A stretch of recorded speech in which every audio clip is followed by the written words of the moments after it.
friends. So today I'm going to be finishing up American Psycho the musical, and then next is going to be Cinderella's Castle. Here I go. Time to finish this thing no one asked for, but I've been having a good old time. I think they were about to start a song I do know, which is, I think it's just called I Am Back, because it's such a wild song from what I can recall, though I have not seen the clip from this performance. I saw it from a different performance. But I know that, they're going back to the city, which is weird because, some of the things he was saying in that conversation with his lady, with Vivian, were things that he says in the film during the breakup scene. So I wonder if in the book they break up. I'm going to keep out loud wondering things about the book that I will not read. This is what I do all day. I just sit here and wonder things I could find the answers to and choose not to. I know I'm frustrating and I'm sorry. That's just how I roll. Maybe one day I'll read a book. Who knows? I used to read. It's so sad. I used to read all the time, and now I can't for some reason. I just can't. My attention span is shot. I read film. I read foreign films. That's about it. That protects me. Then let's get you back there. Thank God, New York City, that Long Island is pretty shitty. Back to my old haunts. Know the heart wants what it... I've been to New York I've only been twice, but there is something about, so I don't quite know the deal with Long Island, except that if you shit on Long Island, New Yorkers will laugh. That's all I know. My old haunts. Know the heart wants what it wants. Maybe some fresh hell, and no one there to kiss and tell. A prostitute, a friend, messy, satisfying, and I find you the happiest fact. I am back. Did you think I was an amateur, just a weekend hack?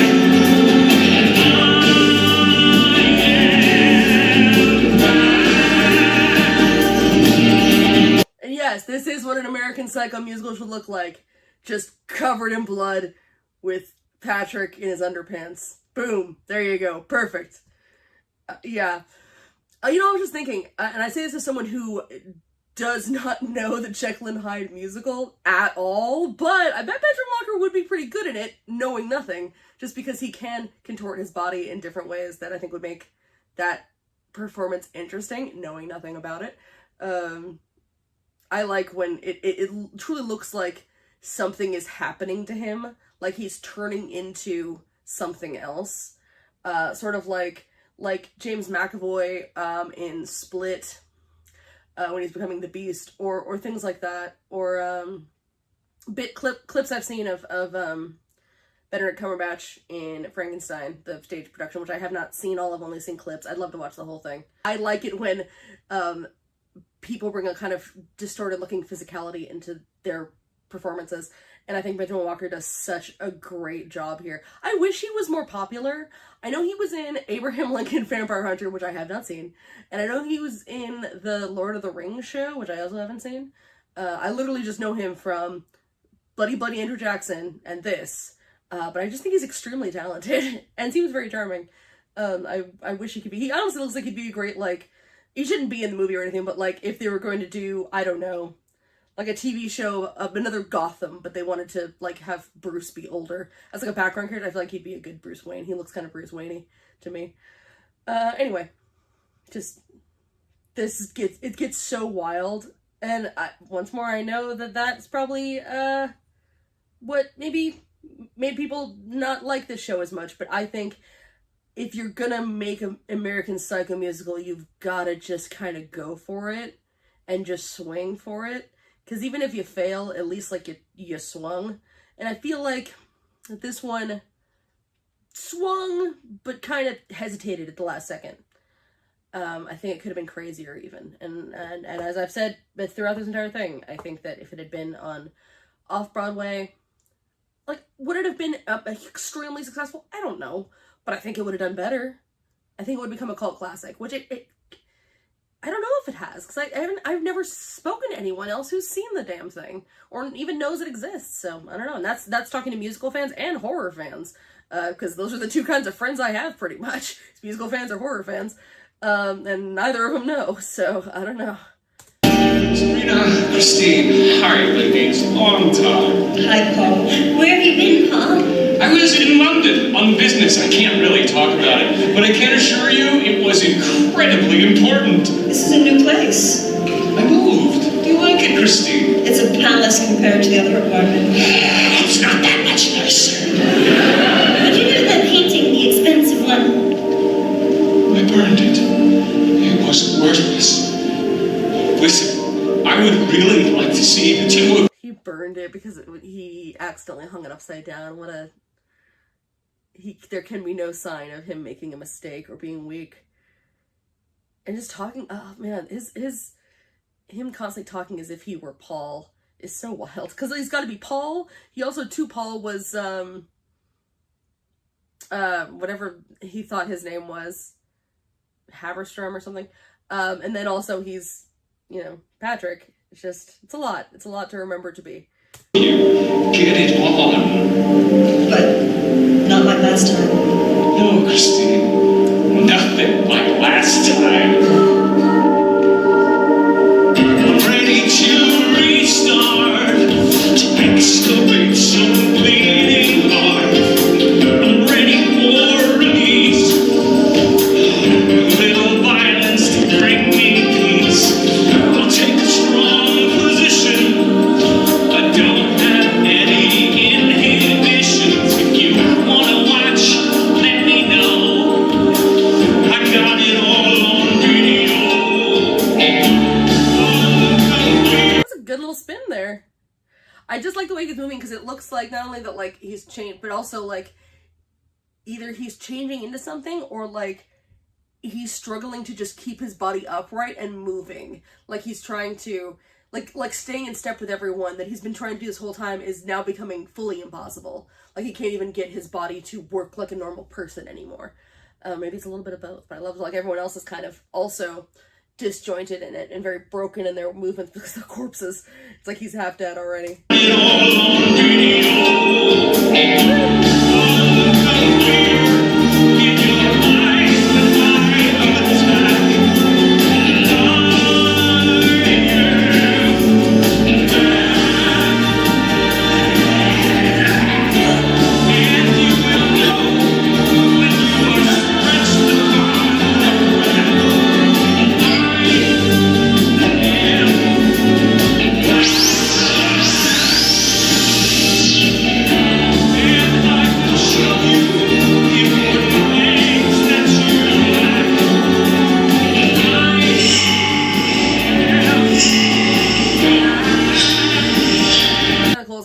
Feeling what he's doing to one of them. It's like a weird, now all of the victims have truly like they're all one. They've all merged into one thing. It's just a series of bodies. Like they were a little bit different because he at least knew their names. These ones, who even knows? Oh goodness. I do like just having the sound effects of the weapons. It's kind of cool.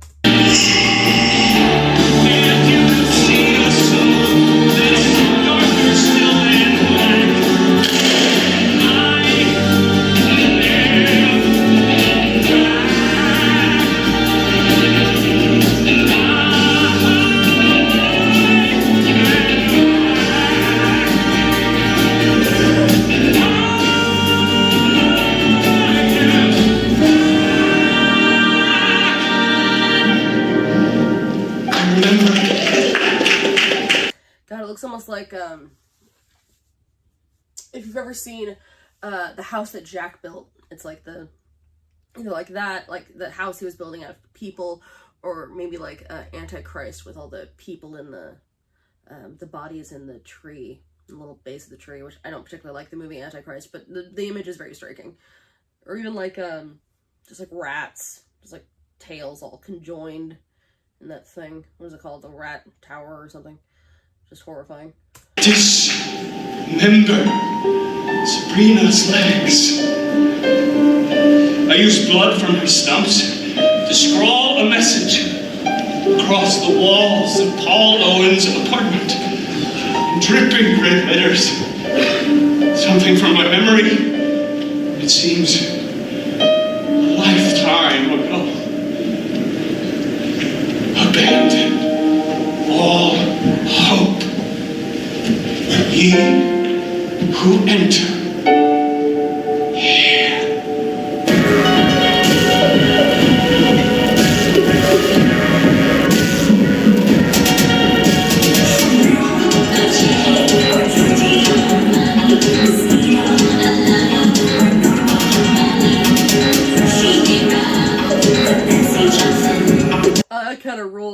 That kind of rules. Them redoing that song from earlier on, but this like contorted, weird version, and the music all sounds messed up. They're like, oh man, that's really interesting. I kind of like that.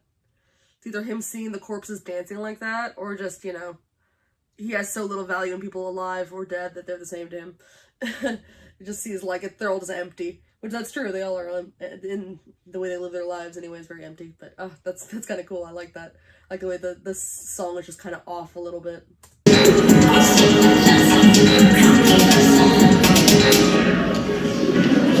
Patrick! I didn't know you shopped at this Barney's. I don't. I'm not here, Louis. Goodbye. No, wait, Patrick! Are those bags or are they television sets? Oh, they're bags. Oh, they're shopping bags. Hilarious. I forgot they were TV sets. I'm like, okay. I've just been watching Hazbin Hotel. I'm like, Vox? No, that's so funny. So they're like status bags. That's perfect.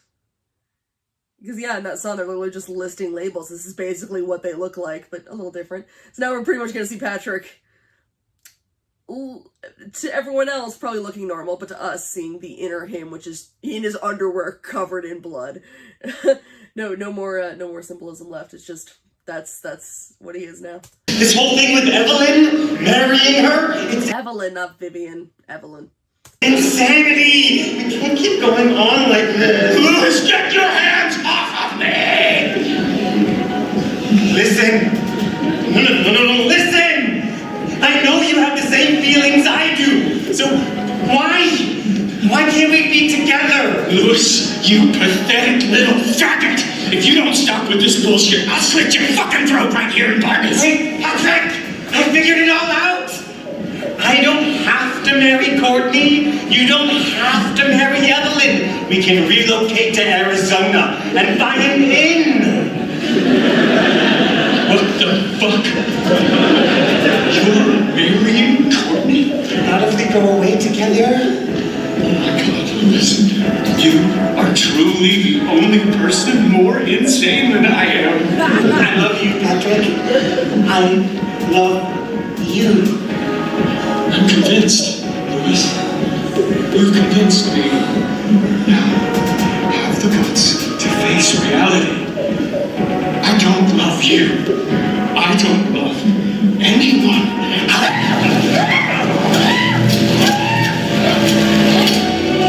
You just eat a guy's face in the middle of Barney's. You know how it is. I do like that from our point of view. He's just like rubbing blood on this dude's face. It's so creepy. But it's also how his, like, kind of just, whether real or not, his inner sickness is kind of, he leaves it on everyone he comes in contact with. Hello, this is Courtney. You can't marry Louis. Why not? You're marrying Evelyn. That's different. What can I say, Patrick? Time is running out for all of us, and I want to have children. But what? Only you get to be happy? But for the millionth time, Louis is a fan. No, he is not, Patrick! Why do you always say that? Because in college, he used to let frat guys tie him up and gang bang him at parties and stuff. Oh my God, Patrick! College! I'm trying to save your life, you dumb bitch! Oh, well, that's nice. Good. Bye, Patrick. Do me a favor.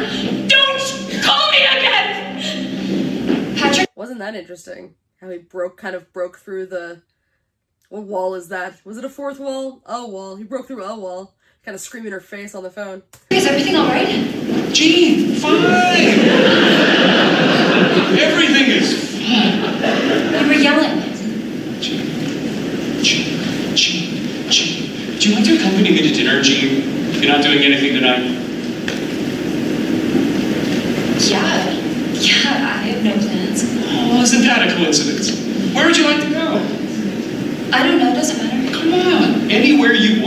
I can get us in. What about Dorcia? So, Dorcia is where Jean wants to go. Jean is just like everyone else. No, I don't know. We'll go wherever you want. No. Dorcia is what you want. Dorcia is what you deserve. Well, let's stop at my place for a drink beforehand. Would you like that? It makes me wonder if she'd pick something else. No. Because if she picked something else in his head, would he have been like, she's different, so maybe she doesn't have to die. No, he would have found some reason to want to kill her. He's got this weird, like, strange thing with Jean, where he kind of looks down on her and puts her on a pedestal at the same time. It's kind of weird. I love that they're keeping this background going. They're just keeping all the blood there. Everyone's just, because now he is not entering everyone else's world. Everyone is just kind of entering his world. His mind has taken over the set, the colors, his costume, everything. It's all his mind now. Sure, if you think I'm not staying with you right now, visiting your sister. No, it's just me. Perfect. So I'll see you at my place. Take the rest of the day off. Go home, get changed, wear something, I don't know, special. Let's make this a special night. Okay. He doesn't sound alright. His voice a little thin. Does he need someone the way that I need him? Does everything he has amount to enough? Does he need someone to hold when he gets around?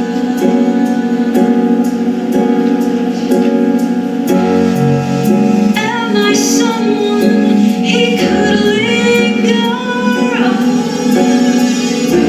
Or would he simply move along? Am I someone he would love more?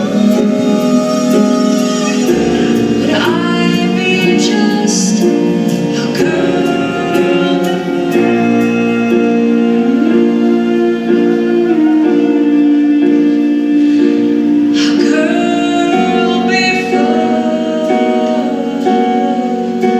I'm trying to figure out why this song feels jarring, and I think it's because, first of all, I don't particularly, I mean, the Jean Patrick thing, I think his view of her is kind of interesting just because of, like, how weird he is with everyone.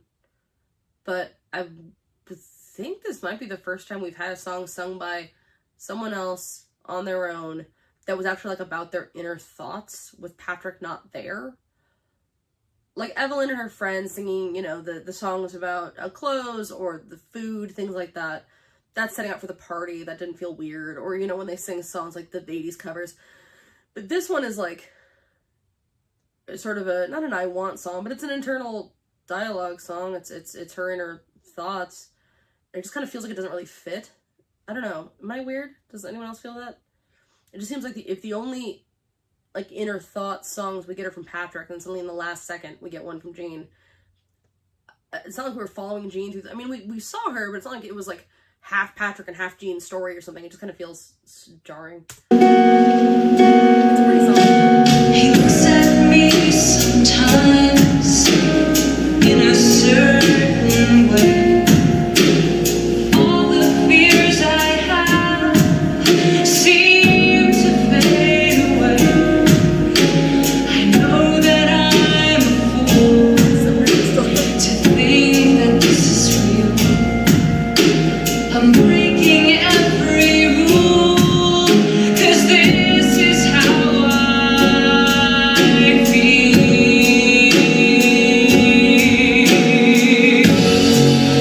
Am I someone he could linger on? Or The act of him dressing her, I'm trying to figure out if that's like, this is what he would turn her into, is this girl in this red dress. So he's the one that's helping her put it on. It's all for him. That feels weird. But I think that's what they're going for. He simply move along.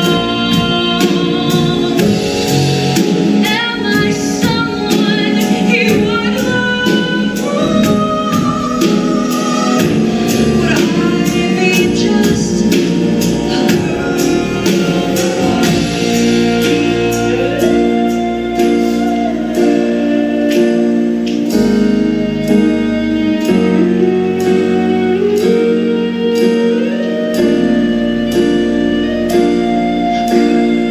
his color? It just looks wild. But also shows how much like she's looking and seeing like, what if this could be a future, and not seeing the reality of him, which is just horrors. I'd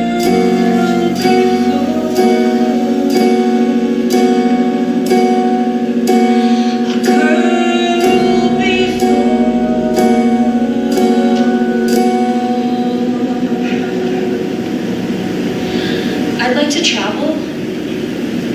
Or maybe go back to school. I don't really know. I'm at a point in my life where there seems to be so many possibilities, but I'm so... What, did I say something wrong? No. No, it's just what you just said about possibilities. Reminded me of a girl I knew in college once. A first love? Anyway, I'm a bit unsure about the future. I just want to have a meaningful relationship with someone unique, you know? That makes sense. Live happily ever after, right? That's what he wants, I want.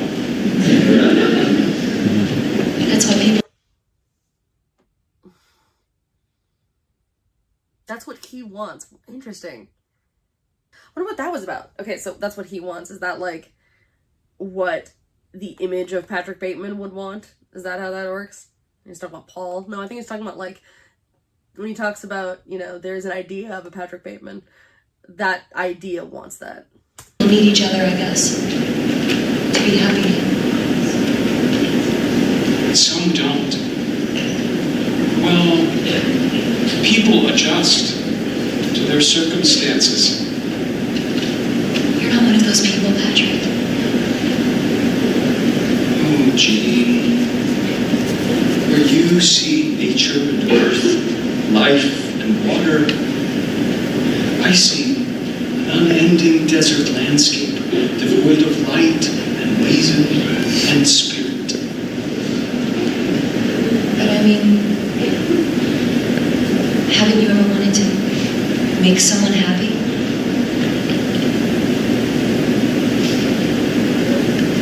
What?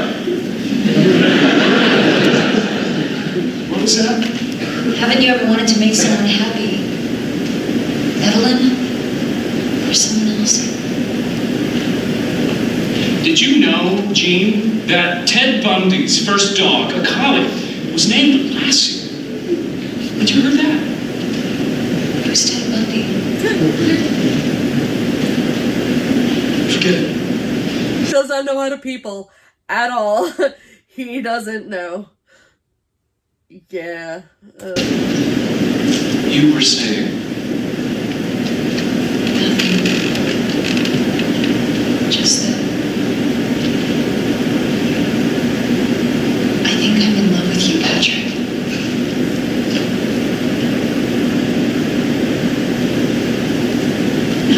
I've been hearing love confessions from a lot of people lately.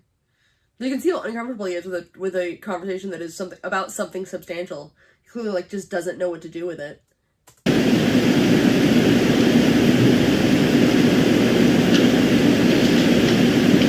Why?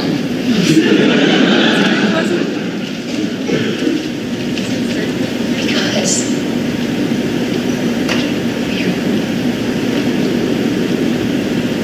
concerned with others, and that's a rare thing in what I guess is a hedonistic world.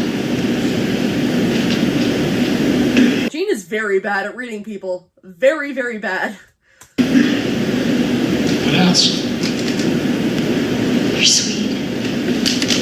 And sweetness is sexy, as is mystery, and I think you're mysterious and considerate.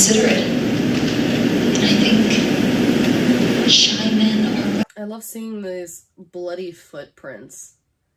It's like the gore he's leaving in his wake as he's hearing this version she's describing that doesn't exist, but he kind of almost wishes it did. Like, he wishes he could be whoever it is she's describing. It ain't him, but it's maybe somebody. Romantic, Patrick. Talk to me. Yeah, somebody.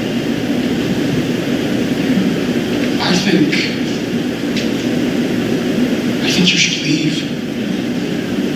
I think you should go home. Did I ruin it by telling you? No, don't be scared. It's just if you stay, I think I'm gonna hurt you. You couldn't. I don't think I can control myself. You don't want to be hurt, do you? No. Patrick. The truth is, I've never wanted to make anyone happy. Not even myself. Patrick.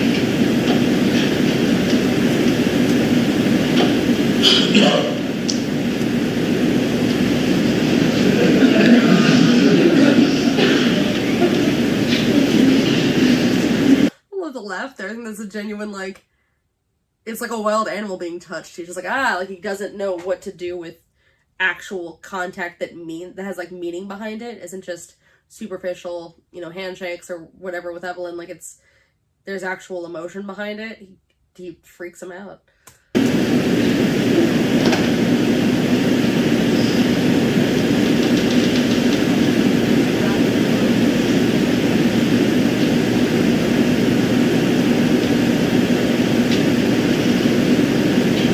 Get out, Jared, please.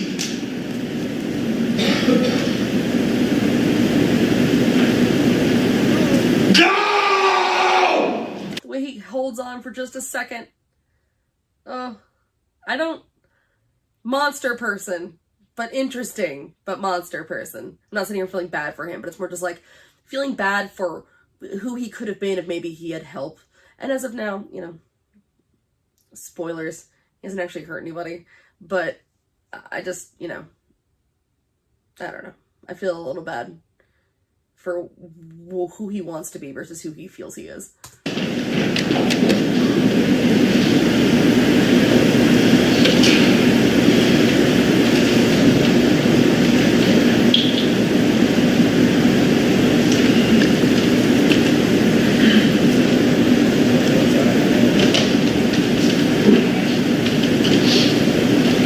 There's an idea of Patrick Bateman, some kind of abstraction. There is no real me, only an entity. This entity. Detective Kimball, Patrick Bateman, you came to see me about Paul Owen's disappearance. No, you can shake my hand.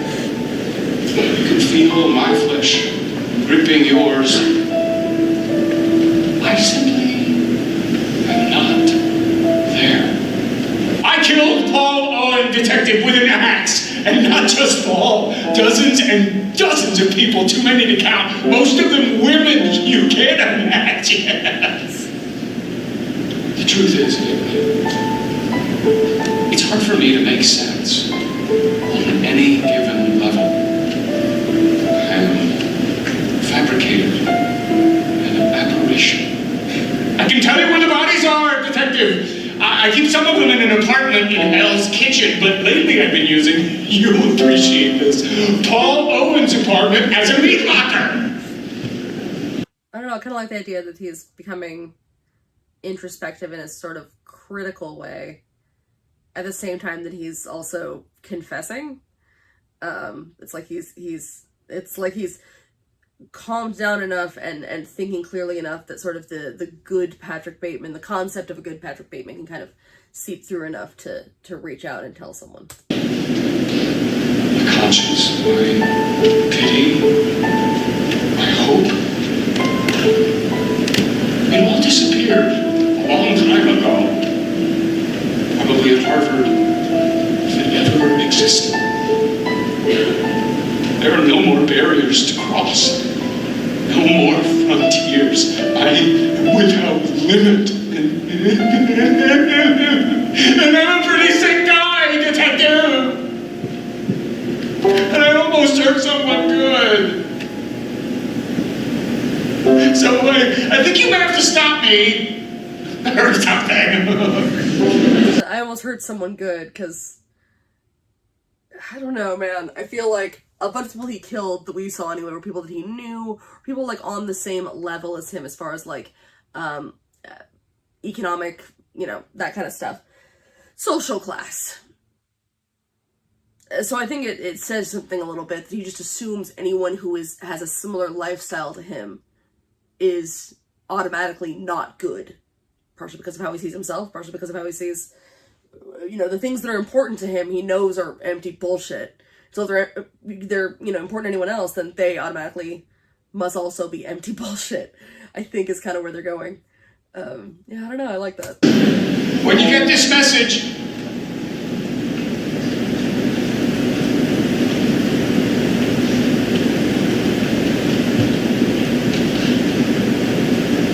now I'm clean.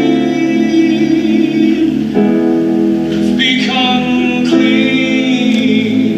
You're not dirty. Things I've seen. Still I'm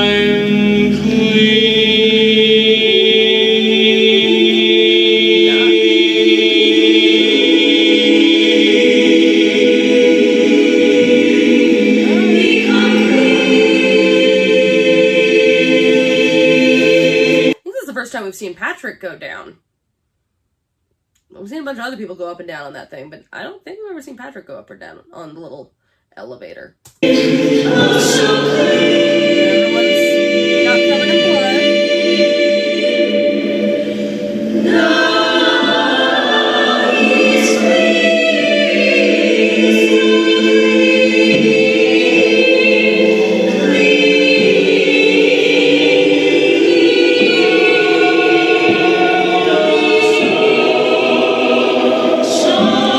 Says something that he thinks that just by confessing that it all gets wiped away.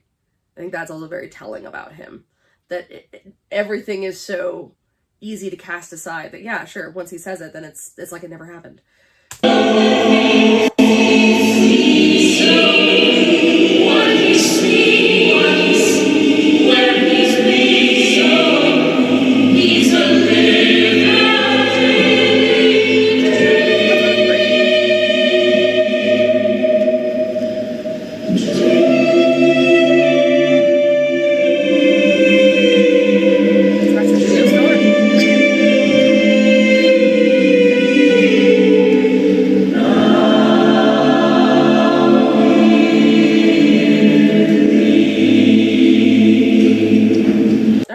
I bet the acoustics are great from the shape of the stage. Oh, it sounds so pretty.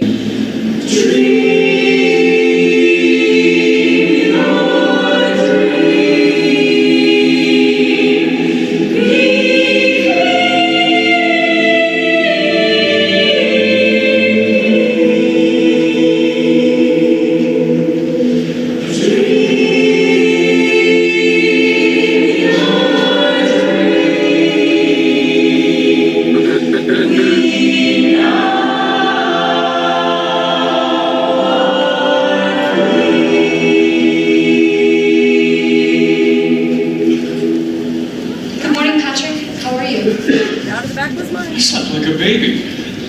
No dreams, no nightmares. Ready for whatever's next. Patrick, I hope that you're not disappointed in me about last night. For admitting my feelings towards you. Not at all, Jean.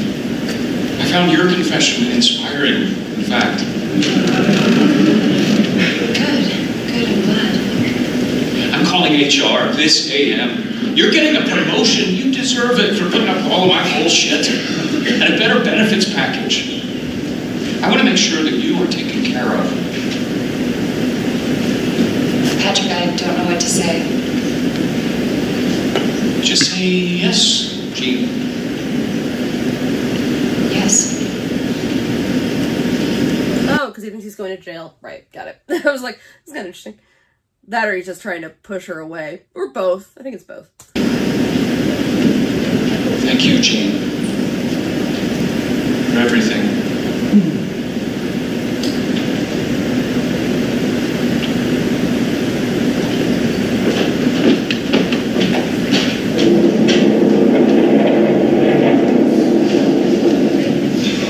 Fuck! Jesus! You're on edge.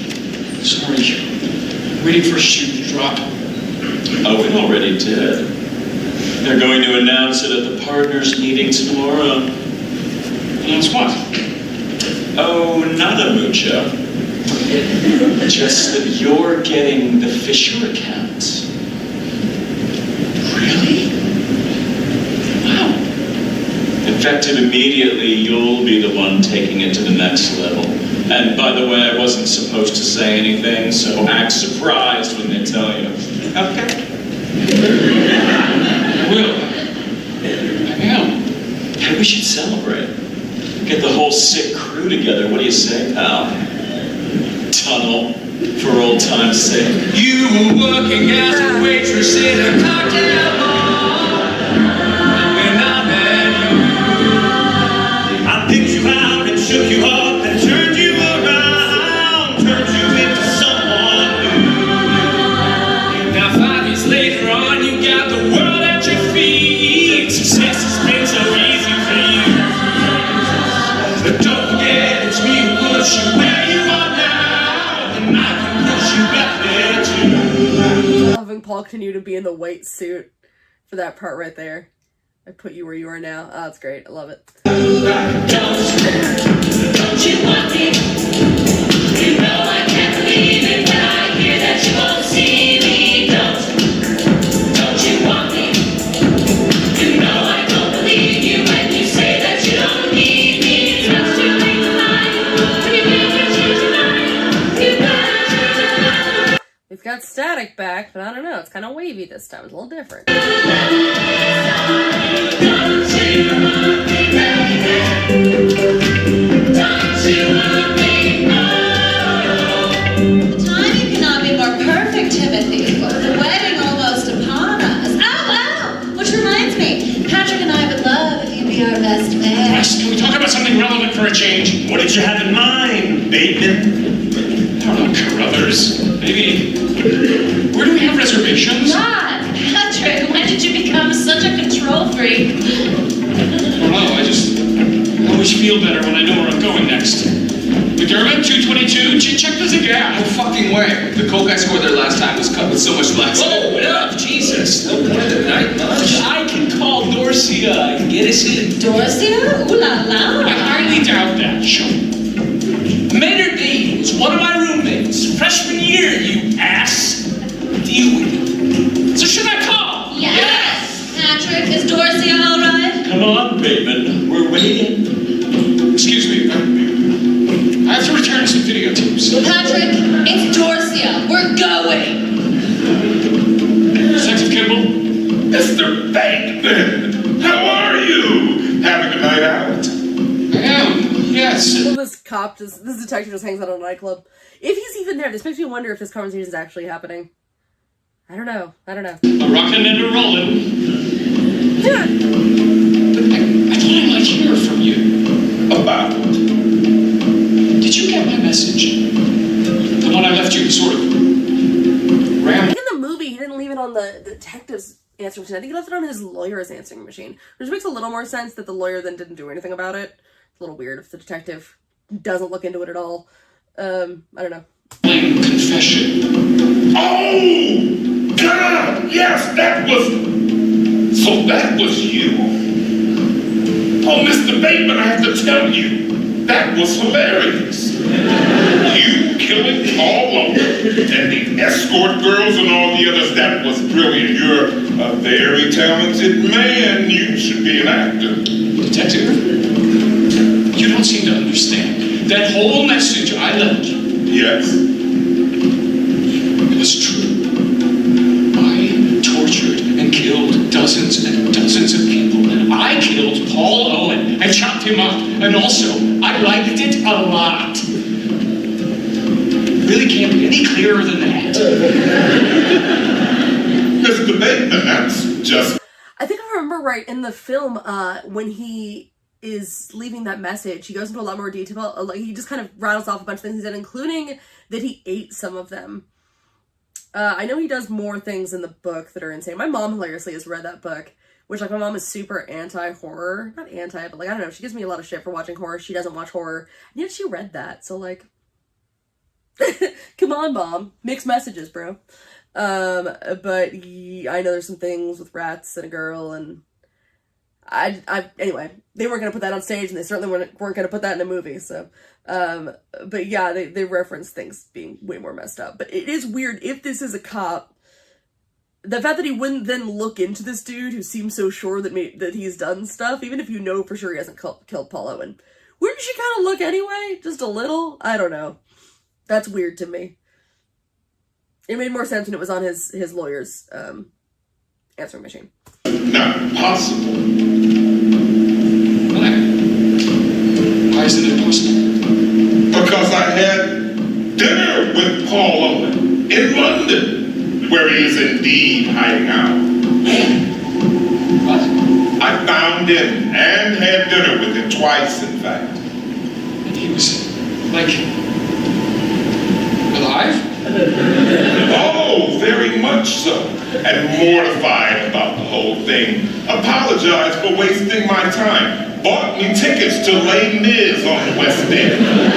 Excellent show, by the way, if you haven't seen it. Oh, okay. Les Mis on the West End, and it was a lovely show. That's the one West End show I've seen. It was wonderful. What about the escort girls? Did you go to Paul Owen's apartment? Did you see their bodies, the blood on the walls? I have been to Paul Owen's apartment, Mr. Bateman. Just today, in fact. Have you?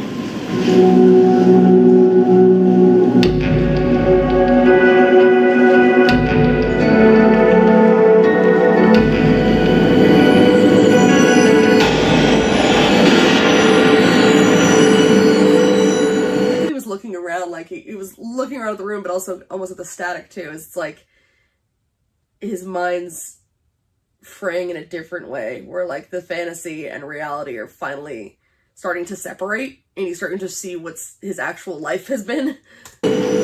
Hi. I'm Mrs. Wolf, the real estate agent.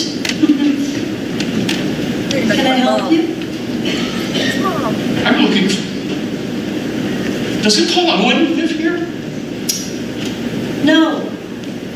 In fact, he doesn't. Are you, like, sure about that? You saw the ad for the apartment in the Times? No. I mean, yes, I did. In the Times, but I think Paul Owen still owns this place. There was no ad in the Times. So, I think you should go now. What happened here? The bodies, the blood on the walls. Don't make any trouble. This isn't a game. This is my life. I suggest you leave. Don't make any trouble. And don't ever come back here again.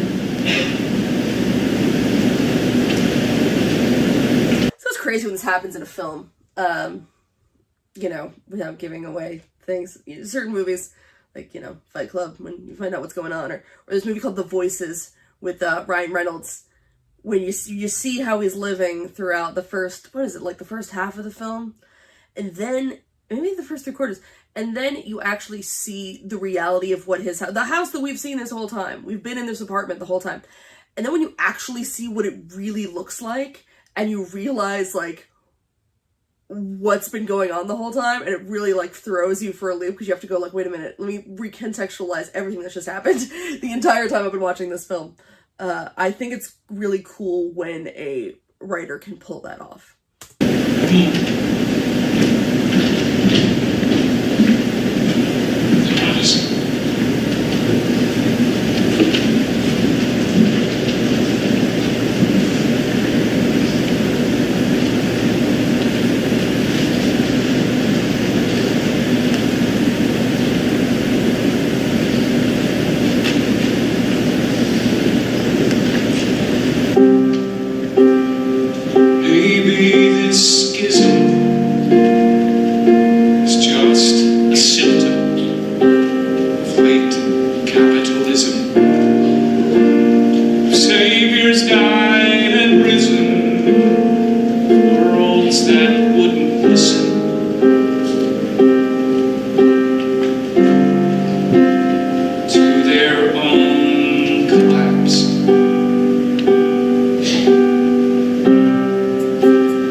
This story seems overwrought, gory. It's not a fable. It's not an allegory. No cautionary tale. No memento mori. Or a vague, perhaps.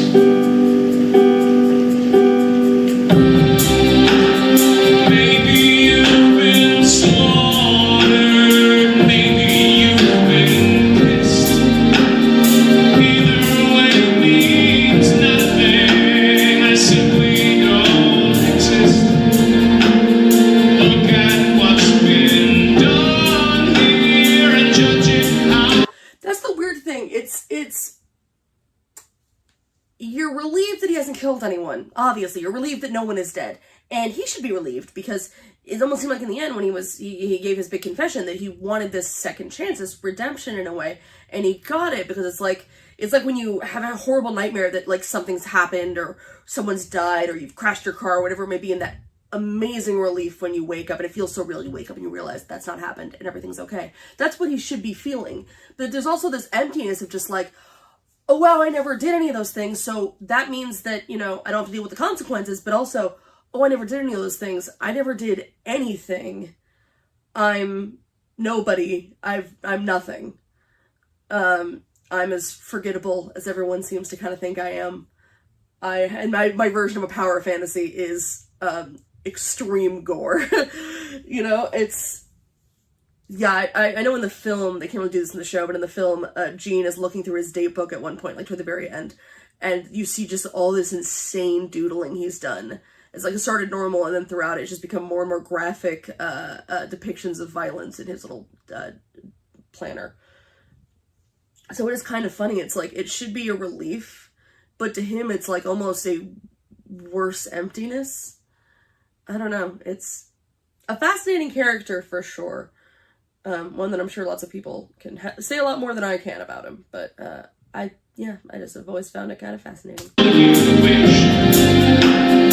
I am all alone here. I am the solipsist. This is what we've come to. What have come? I am not a bird.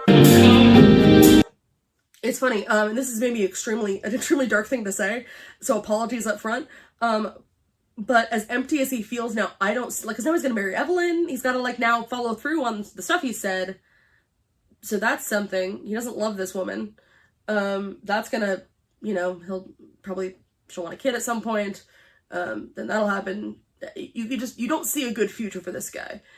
But oddly enough, I don't see a future where all of this leads to him one day maybe doing the things he fantasizes about. I don't think he's that guy. I think he is too... This sounds weird. I think he's too much of a coward. Not that killing people is a brave thing. It's hard to explain what I'm thinking. But the dark reality is I more see a future where Patrick, the emptiness consumes him and he ends up taking his own life. Maybe not, maybe he loves himself far too much to do that. And again, I know this is an incredibly dark thing to even ponder, but just trying to see this character's future, and that's kind of what I bump against, is that potentially happening one day. I don't know. I am not a person known to anyone. Still has severe depersonalization. All the doors are tried and tested. You know, it's the 80s, people who get into... Psychiatry is becoming a big thing at this point. If you could just get a therapist, you know. But the thing is, he would never tell a therapist the truth. He'd be too obsessed with what the therapist thinks of him, which I do get. I've done that before with therapists, where it took me a while to kind of say the reality of the situation. I would sometimes tailor what I wanted to share to how I wanted them to think of me, which is a hard thing to get past, because like, it's a stranger. That's the point, is they're there to listen, but like, nah, I don't think he could ever be honest with a therapist. Anyway, I'm pausing too much, but I'm just like thinking so much now about like all the stuff we've seen and where this could go. I know that this is not an exit. Am I just a version of the end of days?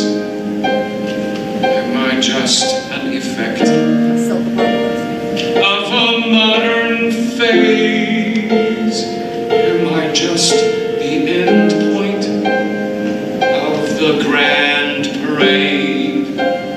Should we be? Even this, as self-loathing as it is still so extremely,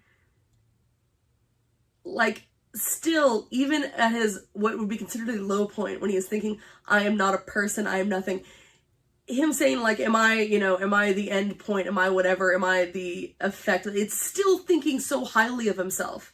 Even though, like, it's still somewhat of a superiority complex. I don't know. Afraid.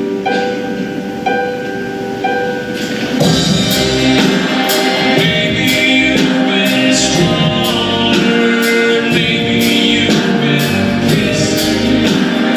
Either way means nothing, I simply don't exist. Look at what's been done here and judge it how you wish. I am all alone here, I am the son of sin. This is what we come to when we have come. I am not a person known to anyone. All the doors are tried and tested. I know that this is not an accident. These are the people at his wedding, and does he actually like any of them? Maybe Bryce a little? That's kinda it. Which is also kinda sad. And the cops there? Sure, fuck it. This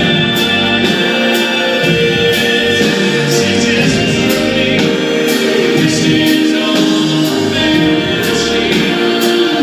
There is no future here. There is no history. None of this is real. It's a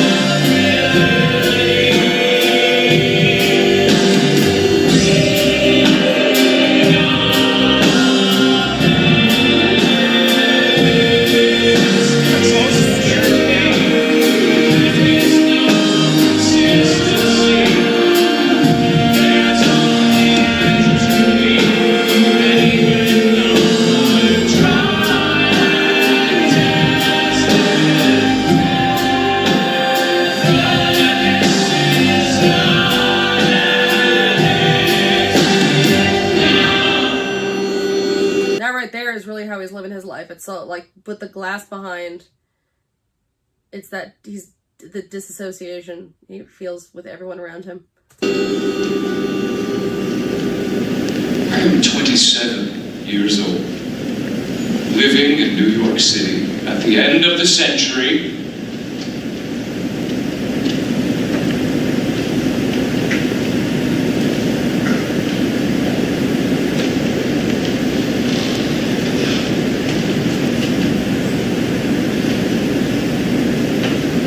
And this is what being Patrick Bateman means to me.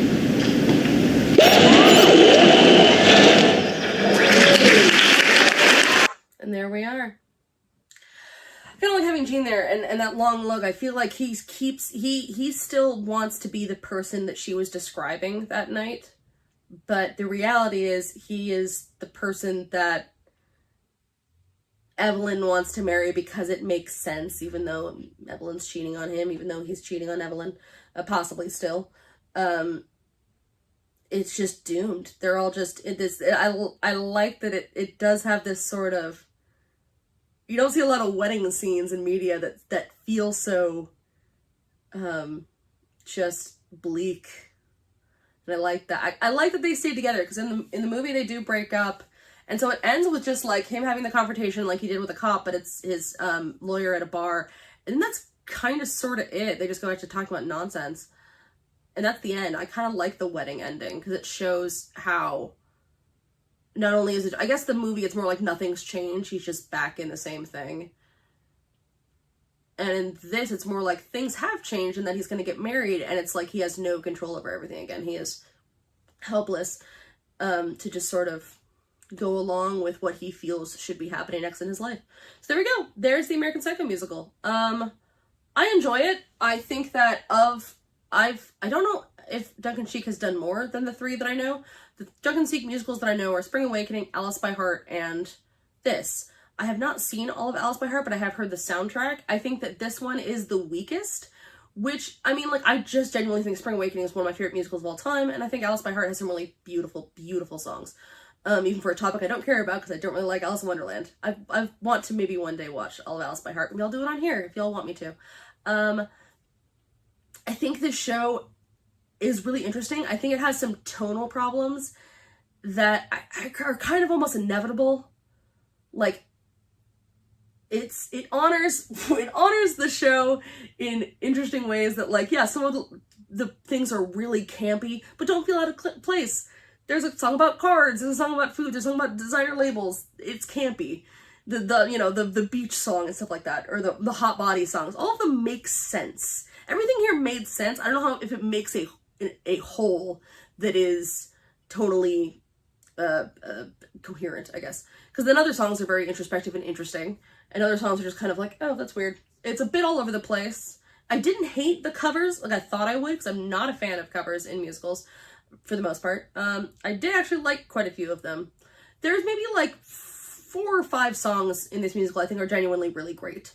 And that's okay. Like, there are few musicals that I love every single song on the soundtrack, that's for sure. In general, though, I think it's kind of fun that this show existed. I certainly don't see it coming back anytime soon. I think what I will say is, like, look, it was never going to win anything. It was the year of Hamilton and Waitress and, like, a bunch of other stuff. Like, it was a big, big, big year. It was the first year I watched the Tonys, as I watched it for Hamilton. But I do think that the staging is great, the like stage production stuff, and I think the lighting is really good. I generally have some of my favorite lighting of a show. I really, really like it. I think that they matched the era really well. And I loved what they did with the turntables and with that. And I think that this show would be, I really kind of wish that there was a recording of Matt Smith doing it, because I think he's a really great actor and I'd be curious how he does. But I don't know if this show works without that Benjamin Walker performance, in the same way that, like, I've seen chunks of Beetlejuice with a couple different people, and I just kind of don't think it works as well without Alex Brightman. I don't think this show works as well, I imagine, without that Benjamin Walker performance. So anyway, there we go. There are my thoughts. Thanks for bearing with me if anyone watched this. If not, I can't say I blame you, but I had fun just kind of delving into something a little spookier for myself. I promise for the most part I'm going to stick to ones you guys want me to cover. But hey, maybe every so often I'll go rogue. I don't know, maybe. So yeah, thanks so much, guys. And next time you see me covering musical, I will be covering Cinderella's Castle. I'm kind of shocked it won, but I'm very excited. I'm so thrilled to get to cover a Star Kid musical. I was so bummed that I couldn't go see it in person because it happened right after I moved away from LA, so I couldn't go see it. I'm still bitter that I didn't go see Nerdy Prudes Must Die. So mad at myself. I'm so mad. It sounded dumb, and so I'm like, no, I don't need to see it. And, oh, it's my favorite show of theirs. Furious. But I did see Black Friday in person, and I love them a lot. So anyway, thanks so much for joining me, everyone, and I will see you next time. Bye!